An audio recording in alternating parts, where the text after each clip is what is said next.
శ్రీరాముడు ధర్మాన్ని కాపాడే మర్యాద పురుషోత్తముడు. తన ప్రియమైన సీతను అగ్నిలోకి ఎందుకు పంపాడో మీకు తెలుసా? రావణుడిని సంహరించి సీతతో కలిసి తిరిగొచ్చిన రామునిపై ప్రజలు అనుమానం మొదలుపెట్టారు. ఇతరుల ఇంట్లో ఉన్న సీత రాణిగా ఎలా అని.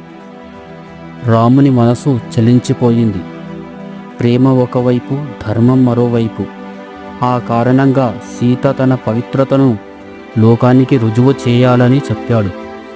తనకు నమ్మకమే కానీ ప్రజలకు చూపించాల్సిన బాధ్యత.